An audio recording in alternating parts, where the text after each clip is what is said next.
ជំរាបសួរបងប្អូនទាំងអស់គ្នាថ្ងៃនេះខ្ញុំនឹងបង្ហាញពីរបៀបធ្វើនំអំបែងស្នូលដូងឬក៏យើងហៅម្យ៉ាងទៀតថានំស្លឹកតើយស្នូលដូងចំពោះពណ៌របស់សម្បកនំនេះគឺយើងអាចយកអ្វីផ្សេងមកជំនួសស្លឹកតើយក៏បានដែរមានដូចជាផ្កាមេអំបៅឬមួយក៏ food coloring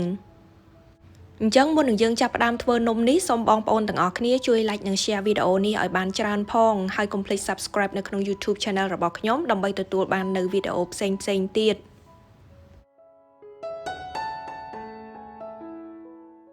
តោះអញ្ចឹងយើងមកចាប់ផ្ដើមធ្វើទាំងអស់គ្នាជាដំបូងគឺយើងត្រូវយកស្លឹកតើយចំនួន10សន្លឹកហ្នឹងលាងទឹកចេញឲ្យស្អាតបន្ទាប់មកទៀតកាត់វាជាដុំតូចៗរួចហើយយកវាទៅកិនជាមួយនឹងទឹកចំនួន1ខាប់កន្លះដែលត្រូវនឹង375មីលីលីត្រ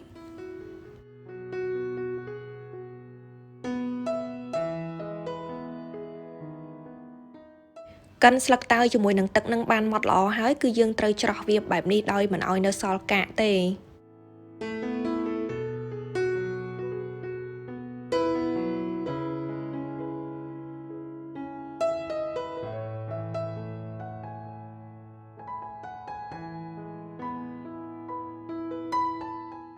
បន្ទាប់មកទៀតគឺយើងយកដូងស្ទើរចាស់ហ្នឹងមកកោសយកសាច់ចំនួន200ក្រាមចាឥឡូវនេះដូងផុនយើងបានកោសរួចរាល់ហើយអញ្ចឹងយើងមកចាប់ផ្ដើមធ្វើសម្បកនំទាំងអស់គ្នាជាដំបូងគឺយើងត្រូវប្រើម្សៅ all purpose flour ឬមួយក៏យើងហៅម្យ៉ាងទៀតថាម្សៅមីនឹងចំនួន1ខាប់កន្លះ1ខាប់កន្លះនេះគឺស្មើនឹង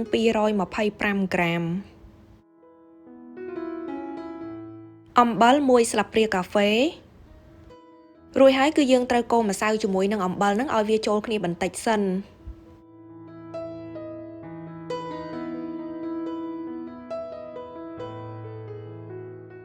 បន្ទាប់មកទៀតគឺយើងត្រូវគោះពងមាន់2គ្រាប់ដាក់ចូលទៅក្នុងគ្រឿងម្សៅនោះ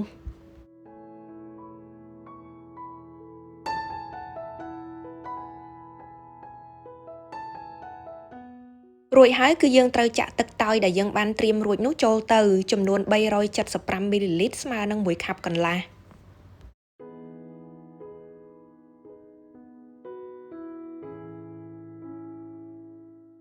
បន្ទាប់មកគឺយើងត្រូវកូរពងមាន់ជាមួយនឹងគ្រឿងផ្សំផ្សេងៗទៀតហ្នឹងឲ្យវាចូលគ្នាបានសព្វល្អ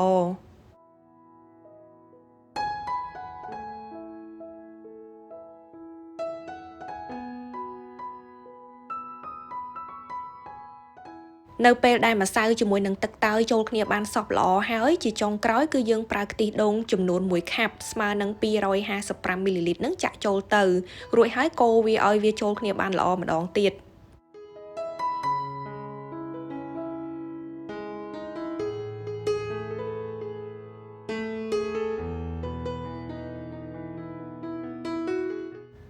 ចាឥឡូវនេះគឺយើងនាំគ្នាមកធ្វើស្នូលដូងទាំងអស់គ្នាជាដំបូងគឺយើងចាក់ទឹក100មីលីលីត្រនឹងចូលទៅក្នុងខ្ទះបន្ទាប់មកទៀតស្ករត្នោតចំនួន100ក្រាមរួចហើយត្រូវកូរវារហូតដល់វាឡើងជើងអង្ក្រងបន្តិចសិន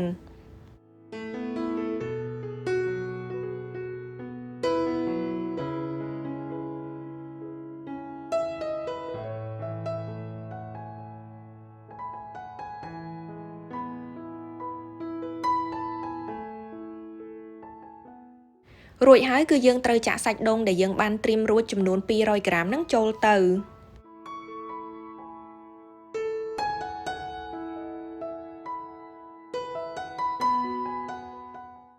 យើងត្រូវកូរសាច់ដូងជាមួយនឹងស្ករហ្នឹងរហូតដល់វាដាច់ទឹក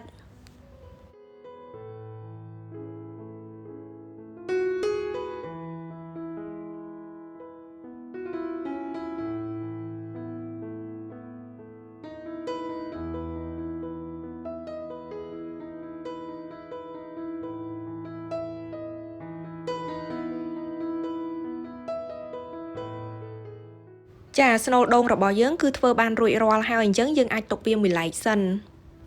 ឥឡូវនេះគឺដល់ពេលដែលយើងមកចាក់នំអំបែងទាំងអស់គ្នាហើយអញ្ចឹងមុននឹងយើងចាក់នំហ្នឹងគឺយើងត្រូវកូរម្សៅឡើងវិញម្ដងទៀតសិនហើយក្នុងការចាក់សម្បកនំនេះយើងគួរតែប្រើខ្ទះដែលវាអត់ជាប់ហើយមុននឹងយើងចាក់ម្សៅចូលទៅគឺយើងត្រូវទុកខ្ទះហ្នឹងឲ្យវាក្តៅបន្តិចសិនចំពោះភ្លើងវិញគឺយើងប្រើភ្លើងតិចៗទៅបានហើយ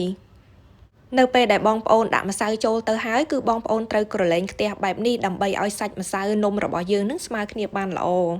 Dươngត្រូវទុកម្សៅយើងនៅលើភ្លើងបែបនេះរហូតដល់វាឡើងឆ្អិនបន្ទាប់មកទៀតចាំយើងចាក់វាចូលទៅក្នុងចាន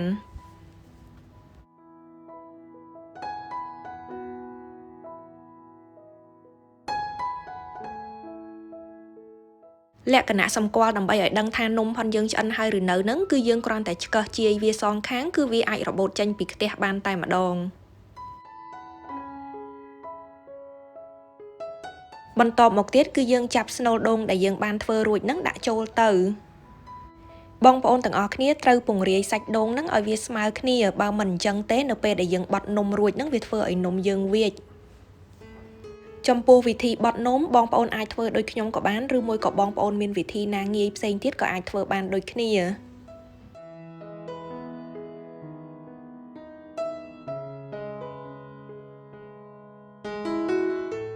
តាមពិតទៅបងប្អូនមិនចាំបាច់យកសម្បកម្សៅនំហ្នឹងមកដាក់នៅក្នុងចានសំប៉ែតដូចខ្ញុំក៏បានដែរក៏ប៉ុន្តែដោយសារតែឆ្នាំងខ្ទះនេះវាមានមាត់វាខ្ពស់អញ្ចឹងវាអាចធ្វើឲ្យយើងរលាកដៃបាន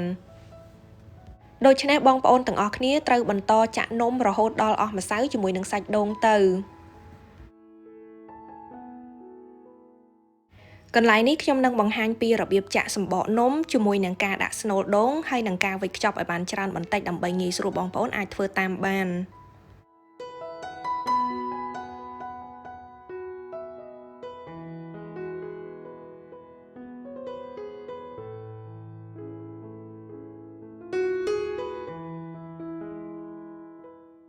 ការវេចខ្ចប់លើកទី1តែងតែលទ្ធផលវាមិនសូវបានស្អាតល្អទេក៏ប៉ុន្តែនៅពេលដែលយើងធ្វើបាន3ទៅ4នំឡើងទៅពេលនោះដៃយើងឡើងថ្នឹកអញ្ចឹងយើងក៏អាចមូលនំបានស្អាតល្អដែរ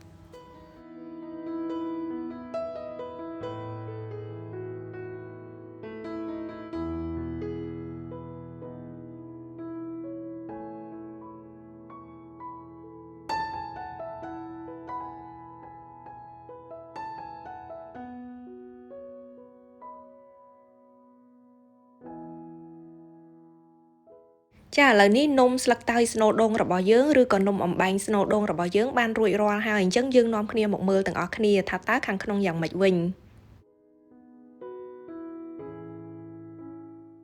គ្រាន់តែកាន់ក៏ដឹងថាសម្បកនំរបស់យើងឡើងទន់ល្មើយចំណែកឯកម្រាស់ផងវាគឺស្ដើងល្មមតែម្ដងមើលទៅគួរឲ្យចង់ញ៉ាំមែនទែន